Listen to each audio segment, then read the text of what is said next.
Ayan, isang magandang araw muli sa inyo mga kababayan, mga kasulid. Maligayang pagbabalik sa ating channel. Sa araw na ito ay mayroon tayong rereaksyonan patungkol nga ito doon sa ating ginawang panayam ng live doon nga po sa Ibaloyde kay General Bantag. At kasama po natin ang ating mga kasamang vloggers at ang mainstream media. Ngunit hindi po ito ipinalabas at hindi po natin ito nakita sa mga mainstream media. Ano po ba ang nangyari doon talaga? At bakit po parang naunahan at naobertigan kami na mga mainstream media, which is kami sana talaga ang mag-i-interview dito. So mga kababayan, kung gusto niyo pong malaman yan, tumutok po kayo ngayon dito sa ating reaction video. Pero bago yan, sa mga ngayon pa lang nakabisita sa ating channel, inanyayahan ko po kayo mag-subscribe, pakipindot po ang notification bell all, paki-like na rin, paki-share na rin po ng videong ito kung inyong mamarapatin. Maraming salamat po. Mag-umpisa na tayo.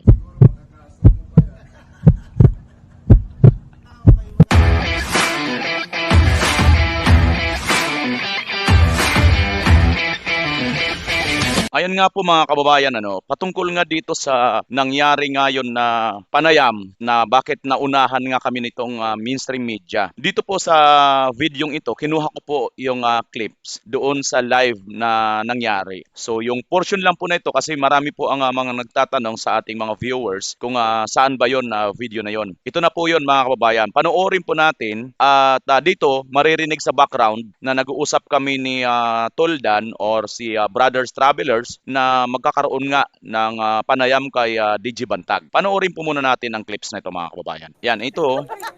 Papasok kami dyan sa, nakapasok na kami at si General Bantag patuloy po na sinusundan ang mga tao. Maya't maya, may mga nagpapapicture sa kanya. Katulad nga po ng ating nasasaksihan na yan, no, mga kababayan. Dito po tayo sa bandang kabila, guys. Ayan, nandyan si Coach Ole, Bisdak, Pilipinas, at Brothers Travelers, Chris Ulo. Kami po ay 5 na mga kasamang vloggers na nandyan sa mga oras na yan. Nagsama-sama na kayo mga vlogger. Ayan naririnig nyo yung mga comment kasi naka-live po tayo nito. Ayan si Coach Uli. At bukod sa amin ng mga vloggers na galing Maynila, galing pa Manila, yung kami yung nag-aano kay General Bantag, sumasabaybay talaga na alam ng karamihan, alam ng mga tao, ay mayroon pa yan, mga vloggers din po yan. Local vloggers po yan ng Baguio. At walang humpay po na mga pa-picture dito, pa-picture doon. Maya-maya kunti dyan mga kababayan, mga kasulit, ay napag-isipan ko at pinag-isipan namin ni Toldan, nag-usap-usap kami, pati si Coach Uli, na gumawa tayo or makapanayam natin si General Bantag kahit kunti man lang na pananalita, no? Ayan, walang katigil-tigil ang mga picture at ang mga tao talagang tuwan-tuwa, di ba? Marami pa tayong aatinan ng mga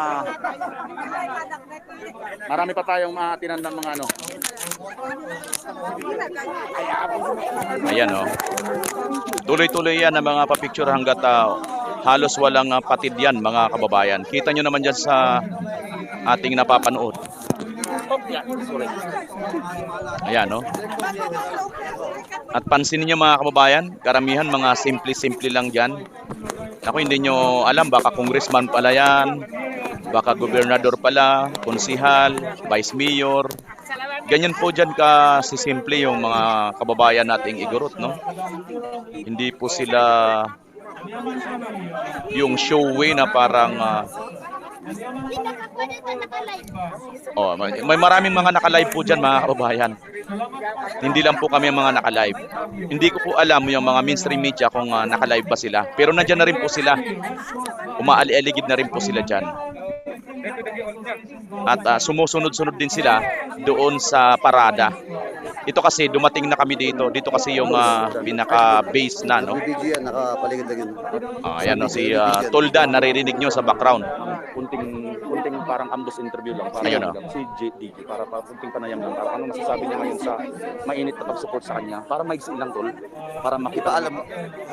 Ayan oh, naririnig nyo yung sa background usapan namin ni Tol Dan, Brothers Travelers na kukunan natin ng panayam si DJ, no? At sabi nga ni Brothers Travelers na ipaalam muna natin, which is ginawa namin yon, no? Naririnig-rinig din kami ni General diyan, kaya lang hindi masyado mapapansin sapagkat sa dami ng mga gustong magpa-picture sa kanya. Ayan po, tuloy natin. Yes,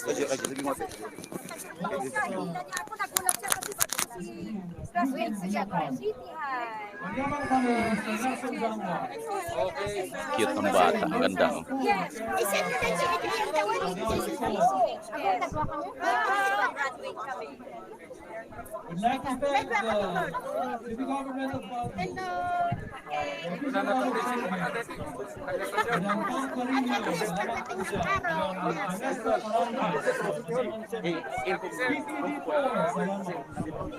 Madam Janet Martin, salamat.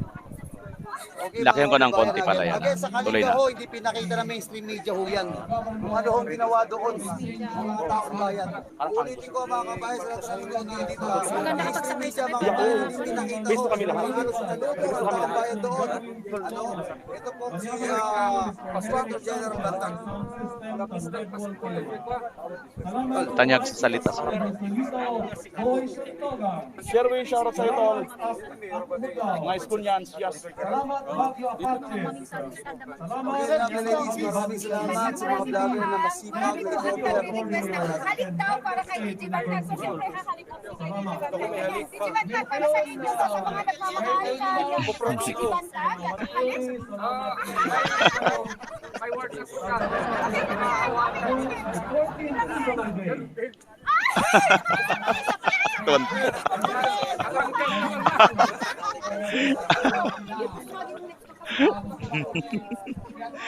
si Kudlenyeran Daily. Vlogger din. Naka-live din siya. Ang dami namin mga naka-live, no? Bukod sa aming mga galing pa po ng Manila, no, mga Okay kababayan. naman, Sir Sherwin. Yung mga local vloggers, ay tuwan-tuwa rin sila kay General Bantag, mga kababayan. Tayo nga, oh, halos hindi napapatid. Kukuha na natin ng maigling panay. Kino-coordinate lang po natin kung nino natin. Ayan, yan ang sinasabi ko. Kino-coordinate lang, no? Ayan na, ito na. Ayan, oh. Nakarap si DJ Bantag dito, Ayan Ano? mga kababayan. Ayan. May interview ho tayo kay... Nasaan ang mga kasama natin? Dito na po tayo lahat. may interview ho tayo. Ayan kasi nga, gusto kong ipunin ng mga kasamahan namin sila Bisdak, Chris Ulo, Coach Ule, at si Tuldan, magkakatabi na kami dyan tatlo. So hinahanap ko pa yung iba sila Bisdak, no? At kung mapapansin ninyo yung forma ni General Bantag, sa una pa lang nakikita nyo na paharap na dito sa amin, di ba? Pero nandun banda, ayun, nakikita nyo may camera doon, mga mainstream media po yun, yung side na yon. Yung bandang yon, nandoon sila, nag-ipon sila doon. At may papasok na mama na kakabigin si General Bantag at taga JMA nga yata yon. At hindi na rin po natin anuhan pa, kundi sumabay na lang tayo. Panoorin natin. Ito tayo lahat. Kay General Bantag, Dito na. Ayun, no, siya nang kumuha yung mama na yun, no? Taga GMA7 yata yun. Siya na yung gumanon. Pero kasi ang harap ni General sa amin talaga. Tingnan nyo ang reaction ni General, titingin-tingin sa amin. Doon mo na sila. Oh, ayun, no, Tol, sabi ni General, oh. Sige, sabay na tayo. Ayun, sabi ko sabay na tayo. Ayun, sabi ni Coach Ole, pinapasabay na tayo ni DJ. Di ba nakaganon si DJ, parang inaano niya kami, sinisinyasan niya kami na lumapit. Tuloy natin. JMA. Yes, sir. Sir, Marisol Abdurrahman. Awanisol na sir. Kaibigan ko naman yun.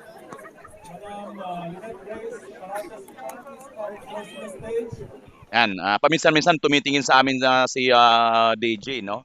At hindi ko lang alam, siguro tinitingnan ni General dyan kung nandyan ba kami sa tabi, no? Sir, update naman kami dun sa Siguro baka nagtataka rin si General kasi nga ang alam talaga niya kami yung nagpaalam dyan sa pinaka-ambush interview na yan. Maigsi lang naman na panayam. Kung kaso, hindi ako ang dapat pagtanungan dyan. Kasi ang mga abogadong ilaban yon. Basta nag-file sila ng kaso, sinasagot namin, nag-counter kami sa ombudsman, yun lang ang masasabi ko. Ang bilis talaga ni General Bantag makapag-sagot ng yung tumpak na sagot, no? Kasi nga ito talaga ang inaabangan nito mga mainstream media malamang diyan. Yung kunting pagkakamali at sumagot si General tungkol sa kaso. At buti naman alisto talaga ang ating general. Ano pong message nyo ngayon for Ibaloy Day na marami po yung Ayun, iba na yung nagtanong tungkol na lang sa dito nga sa Ibaloy Day. suporta pa rin na nakukuha natin sa mga kababayan natin dito sa ating laban? Maraming salamat siyempre sa mga kababayan naming hindi lang Ibaloy, kundi sa buong Cordillera region. Ayan, buong Cordillera. Ibaloy kasi yung sinasabi nito hanggang parang nalilimit lang ang supporters ni DG Bantag. So diyan na rin po ako nag-base ng itatanong ko para matuldukan na. Okay, pakinggan nyo ha. John,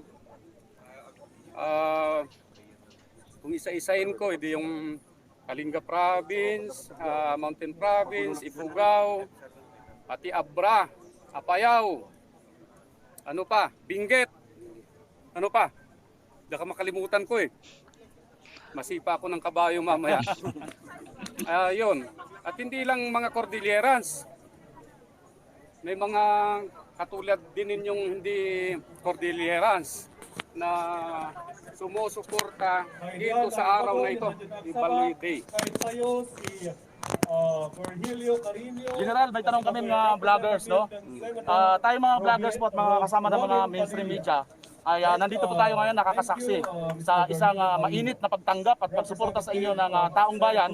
Hindi lang po dito sa parting Baguio, kundi nagbabasa kami kanina, naka-live po kami rito mga vloggers. Nagbabasa po kami kung saan-saan pong bansa sa buong mundo, partikular na dito sa Pilipinas ay iba't ibang mga probinsya. Ano po ang inyong nararamdaman sa mga oras na ito na napakainit po ng pagtanggap sa inyo ng taong bayan?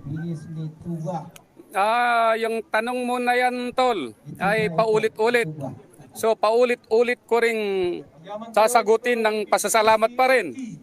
At ang masasabi ko nga ay sana ipagpatuloy natin ang suporta hindi sa laban ni Bantag sa laban ito ng ordinaryong tao.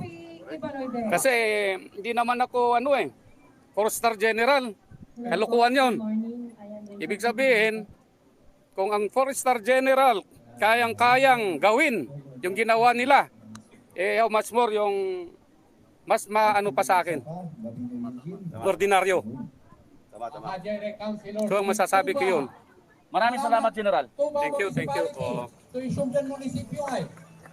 Yan. Nakita nyo mga kababayan? Thank you. Hindi na rin sila nakapagtanong. Umalis na rin yung maraming salamat at pinuunlakan po GMA, tayo diba? ni General sa maigsing panayam ngayon sa araw na ito. Wala Bago nang po, nagtanong dyan mga tawagin. kababayan. Wala nang nagtanong, wala nang nangahas na magtanong dyan. Umalis na rin yung sa GMA, no? Nakita nyo naman na wala na rin nagtanong. Talagang nandyan na sila sa ano. So yan, nakita po natin mga kababayan kung ano po ang akin po ritong in-emphasize, sabi ko, yung hindi lang dito sa Baguio. Kasi nga katulad sa amin ng mga hindi naman po kami taga Manila or pure taga Manila. Kami po ay mga Bisaya. So napakarami po sa Visayas, Mindanao at iba't ibang mga ethnic, iba't ibang region na supporters ni DG Bantag. Dahil diyan parang nakulitan si DG Bantag pero kailangan po yun kasi nga ang tanong kasi kanina sa kanya about lang doon sa Ibaloy at saka sa Cordillerans. Ang sabi nga ni General Bantag, hindi ko to ang laban ko ay hindi ko lang ito laban. Laban to natin, no? Kasi nga kung nagagawa ito sa kanya na Force General, how much more doon sa mga ordinaryong Pilipino. Yun po yung buod ng mensahe diyan. At nakakalungkot po nito kasi hindi po yata ito ipinalabas sa mga mainstream media. Mabuti na lang nandun po tayong mga vloggers na naka-live bukod pa po doon sa mga local vloggers. Yun po yung kagandahan po dito mga kababayan. Dahil nga mayroon pong mga event na hindi po pinapalabas. Naririnig nyo kanina sa background si Brother Dan, di ba? Ang sabi niya, hindi po pinapalabas ng mga mainstream media. Naririnig na po siya ng mga mainstream media kasi po nandun na sila, naka-formation na rin sila doon. Yun nga, hindi talaga nila pinapalabas. Pero mabuti na lang, nandoon po tayo na mga magkakasamang mga supporter vloggers ni General Bantag. So yan nga po mga kababayan, no? Ito pong raffle purakos mga kababayan na ating isinasagawa or ating pong ipinopromote ay may malaking benefits po ito mga kababayan. Ito po ay hindi lang po basta magkakaroon lang po or ginawa ito para magkaroon lang ng basta pera, kundi ito po ay ginawa para po sa ganitong dahilan.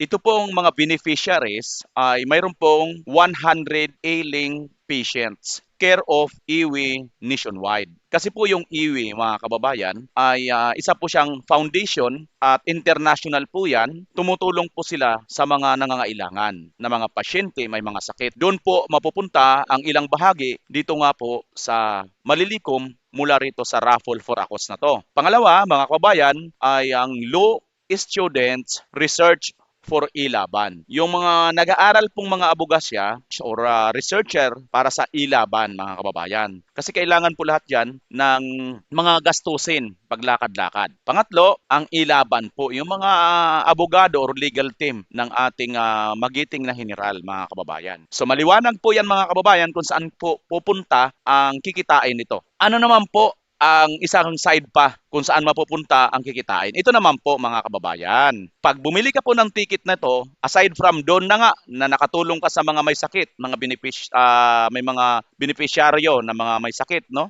Makakatulong ka. Aside from that, ito naman po, ang ticket po na ito or should we say slots, hindi po siya ticket na literal, kundi slots. Bakit po slots? Kasi po, 1 to 5,000 lang po yan. Meaning, 5,000 ticket or slot lang po yan, mga kababayan. Pag bumili po kayo ng isa, may chance na po kayong manalo nitong Toyota Fortuner 2023 na automatic transmission. At brand new po yan, mga kababayan. Yan po yata ay nagkakahalaga ng 2.5 million or di ko alam, something nandyan na siguro, no? Yan po yan, mga kababayan. Plus may 15 pa po na mga Suzuki SkyDrive na mga motor. 15 po yan, mga kababayan. So, pag bumili ka po ng isa dyan, napakalaki po ng chance na mapanalunan mo alinman po rito sa napakaraming premyo. Plus, mayroon pa pong mga minor prizes or mga consolation prizes. Ayan, mga kababayan. Maliwanag po yan, ano? Sana po ay makita po ninyo. Ngayon, sa mga nagtatanong po, mga kababayan, kung saan nyo po ito ma-avail, ito po, pakikontak nyo po si Ma'am Virginia Mangawit. Ayan po ang kanyang number. Ayan po, zoom in ko na po mga kababayan, mga kasulid. GCash payment, Virginia Mangawit, paki-chat, paki-text, paki-add nyo na lang po siya sa Facebook. Pag nakabayad na po kayo rito sa GCash, ay ang gawin nyo po mga kababayan, mga kasulid, screenshot nyo po. Ngayon, mayroon naman mga bangko, kung